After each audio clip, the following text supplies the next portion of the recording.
Énergie. Crise énergétique. Nucléaire. Énergie renouvelable. Solaire. Hydraulique. Biologique. Psychique. Manque d'énergie. Trop plein d'énergie. De quoi parle-t-on vraiment quand on parle d'énergie ? Bonjour, je suis Anne-Laure Ganac, journaliste, et je vous propose qu'on explore cette notion, sa polysémie, son histoire, son évolution, en prenant pour guide le top des chercheurs et des chercheuses. Bienvenue aux Sources de l'énergie, un podcast imaginé pour le Collège des Humanités de l'EPFL. Aujourd'hui, c'est l'énergie expliquée par Christophe Balif, je suis professeur à l'EPFL où je m'occupe du laboratoire de photovoltaïque et de couche mince électronique et je suis également responsable au CSEM, le Centre suisse d'électronique et de microtechnique, de toute la partie durabilité au travers d'activités qui touchent le photovoltaïque, les batteries et la digitalisation du système énergétique. Donc avec vous, Christophe Balif, on parle énergie photovoltaïque, mais pas seulement. Quel est le sujet concernant cette énergie-là qui vous préoccupe ? Alors, ce qui me préoccupe, c'est comme je dirais, tous les scientifiques, tous les gens maintenant raisonnables, c'est le réchauffement climatique, c'est la perte de biodiversité. Le réchauffement climatique est devenant un problème absolument aigu qui est lié essentiellement à nos activités liées à l'énergie, aux émissions de CO2 et en partie, bien sûr, aux activités d'agriculture. Et dans ce cadre, il va falloir décarboniser complètement notre système énergétique. Il va falloir à un moment donné aller rechercher le CO2 dans l'atmosphère. Et la question, c'est comment est-ce qu'on fait ça ? Donc le rôle, entre autres, du photovoltaïque, ça va être de contribuer à cette décarbonation de notre système énergétique. Comment ça marche précisément, l'énergie photovoltaïque ? Alors, l'énergie photovoltaïque, c'est l'utilisation de certains types de matériaux qu'on appelle des semi-conducteurs. Et si l'on met de chaque côté d'une plaque de semi-conducteur, typiquement une plaquette de silicium, si l'on met deux matériaux différents, on va être capable d'extraire les électrons qui auraient été excités par la lumière. Ça va donner une tension et ensuite on va devoir mettre des contacts électriques, des fils électriques pour aller sortir le courant de ces plaquettes de silicium. Et un panneau solaire typique va vous donner, s'il a 20% de rendement, quand le soleil brille, pratiquement 200 watts de puissance par mètre carré, qui permettrait de faire fonctionner 5 ou 6 laptops. Et puis, sur une année, 1 mètre carré de panneau solaire, il y aura 1000 heures de soleil en Suisse, il y aura 3000 heures dans le désert, dans des régions ensoleillées. Ça va vous donner 1000 heures fois 200 watts, donc 200 kWh d'électricité, ce qui fait pratiquement le 5 à 10% de ce que consomme un ménage en Suisse. Donc, il y a énormément d'énergie solaire qui arrive sur chaque mètre carré du territoire en Suisse et partout dans le monde. Quelle est la force tout particulière de l'énergie photovoltaïque par rapport aux autres ? La force de l'énergie photovoltaïque, mais il a fallu 30 ou 40 ans pour y arriver, elle tient en 3 éléments principaux. La première chose, c'est qu'on a été capable de réduire énormément les coûts de fabrication des panneaux photovoltaïques et des systèmes photovoltaïques tout en améliorant le rendement. Ce qui fait qu'au moment où je vous parle, en 2023, on est capable de faire des grandes centrales solaires qui produisent du kilowattheure propre à 2 centimes par kilowattheure, ce qui est un facteur 5 en dessous des prix du marché européen. Et même en Allemagne ou en Suisse, on peut, dans les grandes centrales, produire du courant à 5 centimes par kilowattheure. Donc ça, c'est absolument incroyable. C'est une révolution. Il y a 10 ans, c'était encore pratiquement 5 fois plus cher ou 10 fois plus cher. Donc maintenant, c'est devenu extrêmement compétitif. La deuxième propriété très importante, c'est que c'est quelque chose qui est facilement agrandissable. C'est-à-dire on peut partir avec des petits systèmes, on peut en placer partout. Donc c'est vraiment la théorie des petits ruisseaux qui font les grandes rivières. On peut faire des petites centrales solaires agglomérées et peuvent vous donner des gigawatts, l'équivalent de centrales nucléaires. Et on peut aussi faire des très grandes centrales. Et les investissements sont du coup très peu risqués. On ne doit pas en une fois investir beaucoup. Et puis, la troisième propriété de ces panneaux photovoltaïques qui est extraordinaire, c'est qu'on est capable de les répliquer en masse et de faire monter les volumes de production. Et c'est là où ça devient vraiment intéressant. Alors, d'un côté, les volumes de production en Russie ont permis de faire baisser les coûts. L'apprentissage de l'effet de masse. Et ça, vraiment, il faut réaliser que chaque fois qu'on a produit en gros 2 fois plus de panneaux de manière cumulée, on a été capable de réduire les coûts de production de 20%. Aujourd'hui, 1 mètre carré de panneaux solaires standards coûte 40 francs, donc c'est absolument incroyable. On n'a pas de limitation dans les matières premières, dans ce que l'on peut faire. Il faut faire attention, bien sûr.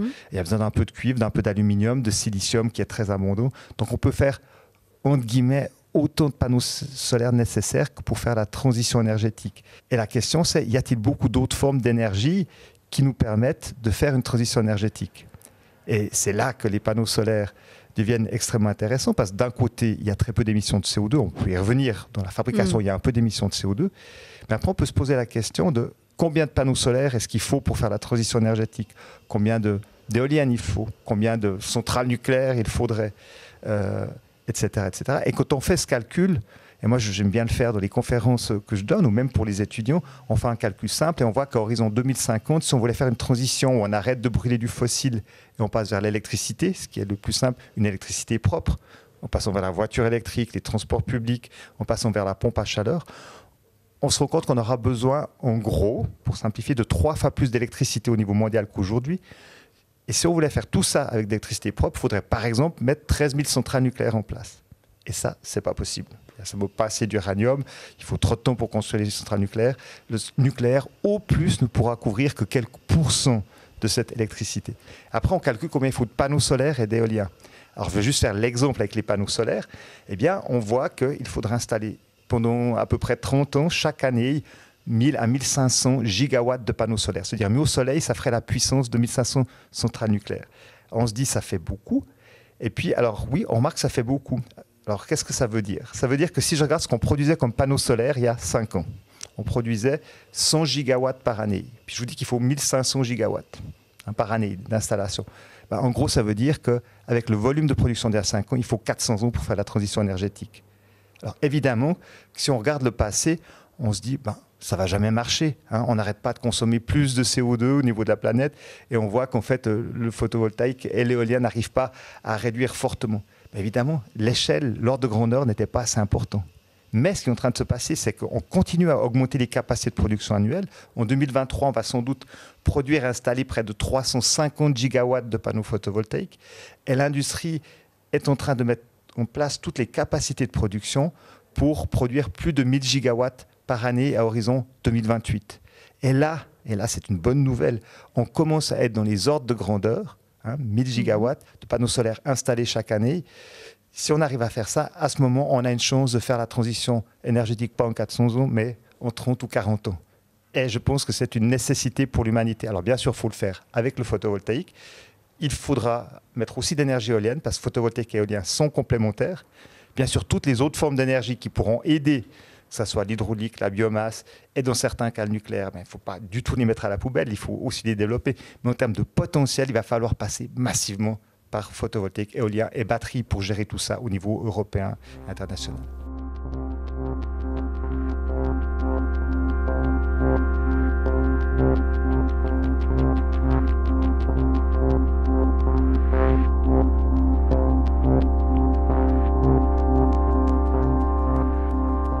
Il y a aussi la question du stockage et de la distribution de cette énergie-là. Est-ce que c'est là que sont on a parlé des forces, que sont les faiblesses de cette énergie? Alors, effectivement, vous avez raison. Il va falloir gérer cette électricité. Alors, le point positif, c'est qu'elle devient très bon marché. Donc, on peut se permettre de garder quelque part de l'argent pour la gérer. Et dans tous les modèles, dans toutes les simulations qui sont faites, en gros, on a la situation suivante. À l'échelle de pratiquement tous les continents, photovoltaïque et éolien se complètent de manière assez optimale, à savoir qu'il y a plus de solaire quand il y a moins de vent et vice-versa. Typiquement en Europe, il y aura plus d'éolien en hiver, moins de solaire, etc. Donc c'est bien de développer ces deux formes d'énergie conjointement, c'est super important. Après, ce n'est pas encore forcément suffisant parce qu'au niveau de la journée, on peut avoir quelques jours où il y a moins. Et là, on remarque qu'on a besoin encore de stocker, mais de manière courte. Alors, en Suisse, on peut utiliser vraiment notre système hydraulique. On a du pompage-turbinage, on a des barrages qu'on peut ne pas vider pendant quelques temps. Donc, on arrive à très bien gérer cette intermittence des énergies renouvelables. Donc, la Suisse a une position de départ privilégiée par rapport à ça. Par contre, pas tous les pays ont beaucoup de ressources hydrauliques ou de pompage-turbinage. Et là, on se rend compte que pour faire fonctionner le système, il va falloir utiliser massivement la flexibilité qui est offerte par les batteries. Alors, ça tombe bien parce qu'on doit décarboner le secteur du transport. Et pour ce secteur du transport, eh bien, on a besoin, entre autres, de voitures électriques. Donc, la voiture électrique n'est pas un mal. De toute façon, les gens vont continuer à utiliser des voitures.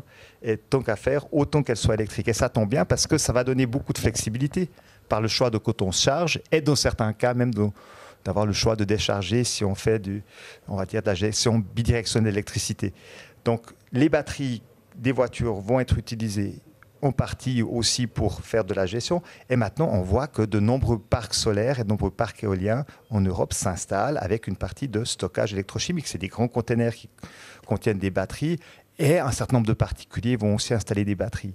Donc vous avez, je dirais, les 3 technologies de production et de gestion clés sont photovoltaïque, éolien et batterie pour faire ces équilibrages journaliers au niveau presque de la semaine, plus bien sûr le passage avec aussi le chauffage sur les pompes à chaleur. Et puis, il pourra y avoir encore, bien sûr, la circonstance exceptionnelle où tout d'un coup, pendant 3 semaines, il n'y a pas de vent et il n'y a pas de soleil. Alors, dans ce cas, il faut qu'on ait encore des capacités de réserve excédentaires qui peuvent venir en Suisse, en particulier de l'hydraulique, mais qui peuvent aussi venir, et c'est pour ça que c'est important d'avoir toutes les solutions, de biomasse qu'on va conserver pour la brûler et la faire fonctionner notre système électrique à un moment donné, ou bien même d'énergie fossile dans un premier temps. On a en Europe 300 gigawatts de centrales à gaz qu'on peut allumer, on a des réservoirs de gaz, donc on doit garder nos assets d'énergie fossile pour parer au cas extrême, à un complément nécessaire pendant quelques semaines. Comme on est en train d'ailleurs de le faire en Suisse maintenant, on a mis en place des générateurs de secours, si vous voulez, qui pourraient fonctionner, mais le but c'est qu'ils ne fonctionnent pas. Et puis bien sûr, à horizon 20 ou 30 ans, on va pouvoir compter en partie sur l'hydrogène, même pour ces générateurs de secours, pour ces appoints et pour les processus industriels. Donc cet hydrogène, il faudra le fabriquer. Oui, il y a des questions de stockage là encore qui se posent avec l'hydrogène. De stockage. Alors, si vous prenez le cas de l'Europe, c'est intéressant parce que tous ces systèmes de stockage pour le gaz naturel peuvent être réutilisés pour l'hydrogène. Donc, on pourra aussi stocker l'hydrogène. En Suisse, c'est compliqué de stocker l'hydrogène. On n'a pas ces cavernes souterraines et stocker de l'hydrogène de manière saisonnière coûte très cher. Donc, c'est pour ça qu'il faut ces anciennes cavités salines, ces anciens forages, etc. Mais au niveau européen, on peut le faire et on peut enclencher des turbines qui vont produire de l'électricité avec l'hydrogène. Donc, il y a bien sûr une infrastructure qu'il faudra mettre en place. Par contre, c'est vrai que quand même, quand on fait le calcul, on voit que l'hydrogène n'est jamais une solution complètement simple. Et tout ce qu'on peut faire en se passant de l'hydrogène, c'est mieux et c'est moins cher tout simplement parce que ce que l'on peut faire avec ces panneaux solaires, ces éoliennes et ces batteries, c'est la multiplication d'éléments standards des centaines de milliers de fois, des millions de fois. Et on arrive à des coûts qui sont imbattables. Et le prix des batteries en particulier va encore descendre énormément. Le prix est-ce qu'il y a une évolution de ce côté-là? Parce que c'est souvent là qu'on entend des critiques sur ce que ces batteries exigent et prennent en matériaux. Oui, alors c'est vrai qu'on entend beaucoup de critiques. Alors après, d'abord, tous les matériaux qu'on utilise pour notre vie de tous les jours, pour notre voiture qui n'est pas électrique, etc. Donc pour la construction, pour le home trainer, pour les transports, etc. Donc on a un système énorme d'extraction de matières premières, transformation de matières premières, et on a un système d'énergie fossile qui est un système d'extraction. Et ce système d'extraction, il est non seulement émetteur de CO2 par ses conséquences, mais il est aussi extrêmement polluant et il entraîne des frais de la santé qui sont chiffrés à peu près à 5 trilliards de dollars par année. Donc notre système actuel est une catastrophe. Donc on essaie de changer ce système et pour cela on aura besoin d'un peu plus de matières premières, d'un peu plus de matériaux, genre du lithium, genre du cuivre, etc. Alors la question c'est, est-ce qu'il y a assez de ces matériaux? Et la réponse, elle est en gros oui, il y a assez de lithium, bien assez de lithium. Si vraiment on a peur d'avoir pas assez de lithium, on peut passer sur des batteries au sodium. L'industrie est déjà prête dans certains pays, en particulier en Asie, qui a pris d'avance sur les batteries, à remplacer le lithium par du sodium. Mais quand on substitue lithium par sodium, c'est un petit peu moins bien. Donc, tant qu'il y a des capacités de lithium, et il y en aura, il y a assez de lithium pour faire 4 milliards de véhicules. Je ne dis pas qu'il faut faire 4 milliards de véhicules, mais il y a assez de lithium. Cobalt, c'est plus critique. Les meilleures batteries à l'heure actuelle sont les batteries avec du lithium et du cobalt, mais on peut remplacer le cobalt par le fer. Alors, le désavantage du fer, c'est que la batterie est un petit peu plus lourde, parce qu'il n'y a pas trop d'impact sur une voiture. L'avantage de passer sur du fer, c'est que la batterie peut faire beaucoup plus de cycles, donc on peut l'utiliser encore plus longtemps, deuxième vie, etc. Et du fer, il y en a bien plus que du cobalt. Donc, pour tous ces minerais, ces matériaux, il y a la possibilité en fait de substituer, d'utiliser moins, d'améliorer. Et il faudra aller en chercher bien sûr un peu plus, il faudra rouvrir quelques mines pour ça. Mais par rapport à ce qu'on fait maintenant, il faut bien réaliser que c'est beaucoup moins grave. Voilà, donc bonne nouvelle, il y a suffisamment de matières premières. Il va falloir parfois faire face à des goulets d'étranglement. Il y aura tout d'un coup des prix qui montent pour telle matière ou telle matière. Mais là, je dirais, l'industrie va réagir en augmentant l'offre et les ingénieurs vont réagir en simplifiant les produits, en essayant d'utiliser moins de matières premières. Et là, je peux vous assurer que les scientifiques sont bons. Je prends juste dans le cas du photovoltaïque, on a réussi à baisser la quantité de silicium purifié qu'on utilise de 20 grammes à 2 grammes par watt en 20 ans. On utilise 10 fois moins de silicium qu'avant. Et en plus, ce silicium consomme 5 fois moins d'énergie à la fabrication. Donc on est capable de faire des progrès énormes aussi dans l'utilisation des matériaux.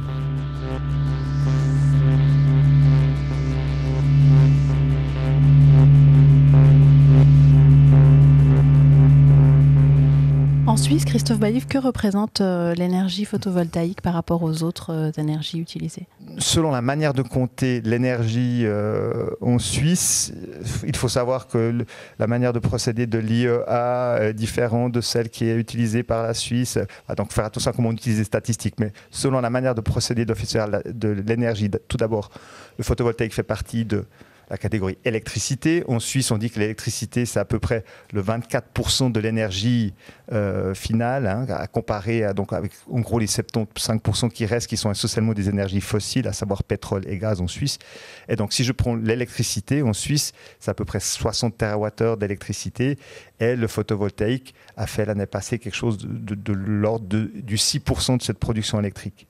Mais de nouveau, avec ce que je vous ai expliqué, on a installé très peu de solaire, mais maintenant, cette année, on va installer à peu près en Suisse 1,4 gigawatts de photovoltaïque, parce qu'on a accéléré le rythme d'installation, qui va produire 1,4 TWh et qui va rajouter pratiquement, si vous faites 1,4 sur 60, vous allez rajouter pratiquement 2% de courant photovoltaïque au mix suisse. Et si vous rajoutez 2% pendant 30 ans, ça fait 60%.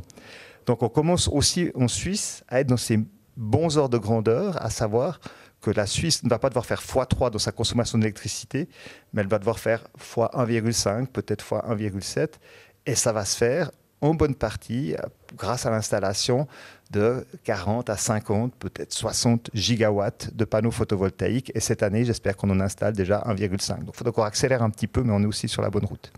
Mais encore faut-il que ce soit accepté par la population. Si on pense à ce décret qui a été refusé en septembre dernier par la majorité de la population valaisanne, qui consistait à accélérer les procédures d'autorisation des grands projets solaires alpins.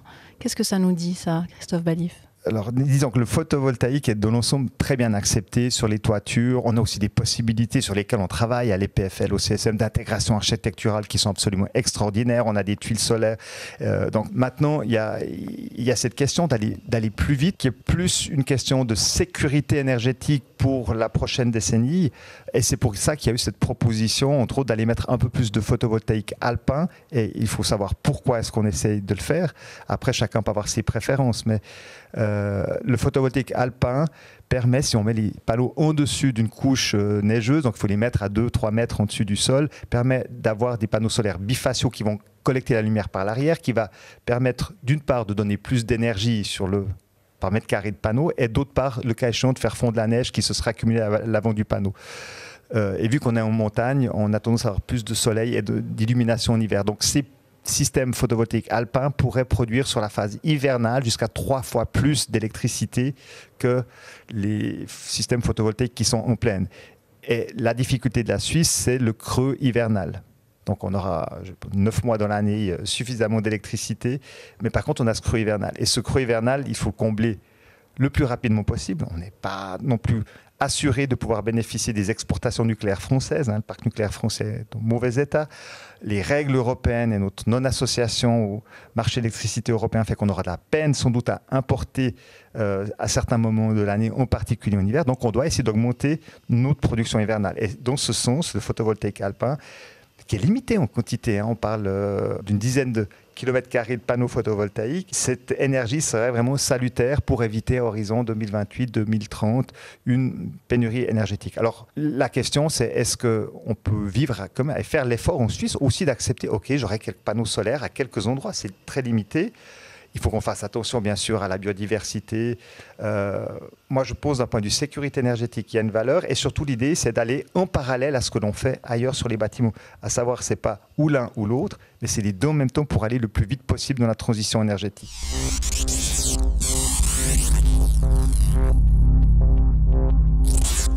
Idéalement, il faudrait agir sur 3 fronts. Un, c'est décarboner les sources d'énergie. 2, c'est consommer moins et mieux. et même idéalement aller vers plus de sobriété. Certains parlent même de décroissance. Alors, ce que l'on observe, c'est que les gens sont prêts, s'ils ne perdent pas trop de confort, s'ils ne perdent pas trop de services, sont prêts à substituer, sont même prêts à investir. Ça, c'est déjà une bonne nouvelle. Malheureusement, on l'a vu, même en cas de situation de crise, les gens réduisent très peu finalement leurs besoins, ne sont pas prêts à des gros sacrifices, les gens continuent à voyager, les gens continuent quand même à se chauffer. Alors, ils vont baisser un tout petit peu, mais ils ne vont pas baisser de 5 degrés la température dans leur appartement. Donc, ce qu'on remarque, c'est que notre société demande de l'énergie. Elle est prête à isoler son bâtiment, mais elle n'est pas prête à vivre dans le froid. Et les sociétés en développement ont besoin de plus d'énergie. La Chine, l'Inde ont des besoins énergétiques énormes et toutes les sociétés qui se développent auront besoin. Donc, tabler uniquement sur une décroissance de la demande très forte au niveau énergie, c'est quand même compliqué. Mais tout ce qu'on peut faire, en tout cas, c'est sûr, et j'insiste là-dessus, pour éviter de consommer trop, d'utiliser plutôt les transports publics que la voiture. Évidemment, au niveau de l'alimentation, travailler plutôt, manger moins de viande rouge, ça, il faut le faire. Mais il va falloir quand même décarboner.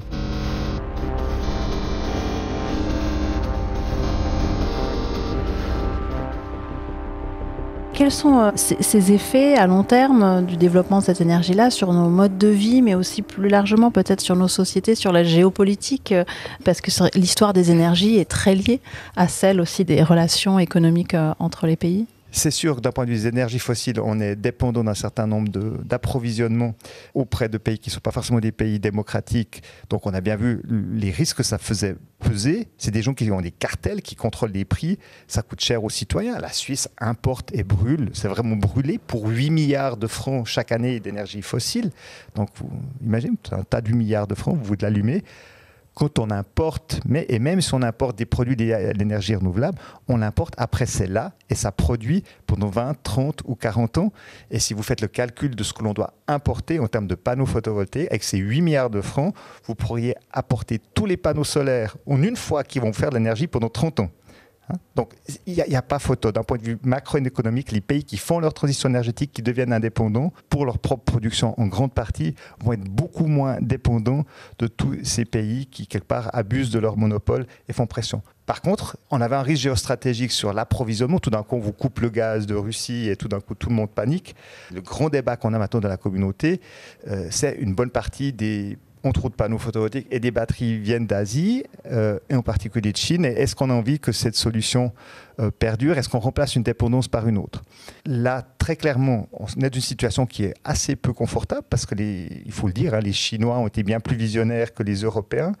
On soutient leurs entreprises, on va dire, de manière à ce qu'elles soient très performantes. Elles se font par ailleurs une guerre énorme entre elles. Alors, il y a deux choses à voir. La première chose, c'est que contrairement aux énergies fossiles qu'on importe, si on vous coupe le robinet de gaz, vous n'avez plus de chauffage à horizon de quelques mois. Si on vous coupe l'exportation de panneaux solaires, ça sera juste la dérive, à savoir tous ceux qui ont déjà été amenés avant, qui sont là, ils vont fournir de l'énergie pour les années qui viennent.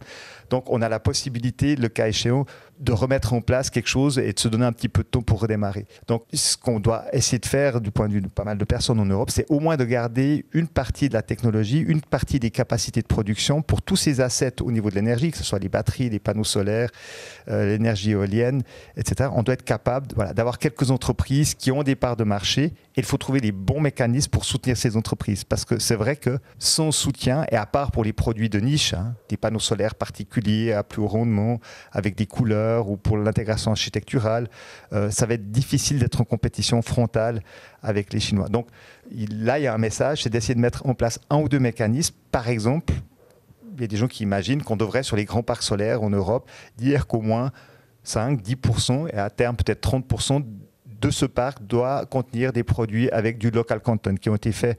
Et ça permet d'assurer qu'on a au moins une base industrielle qui reste. Ça sera une partie, pas l'entier. Donc les coûts ne vont pas trop monter au niveau de la production d'électricité solaire. Et ça permettra, le cas échéant, d'avoir une industrie qui est là, qui produit et qui peut regrandir si tout d'un coup il y avait des problèmes géostratégiques, géopolitiques. Christophe Balive, professeur ordinaire à l'EPFL au laboratoire de photovoltaïque et couche mince électronique et directeur du centre photovoltaïque au Centre suisse d'électronique et de microtechnique à Neuchâtel. Merci. Merci, au revoir.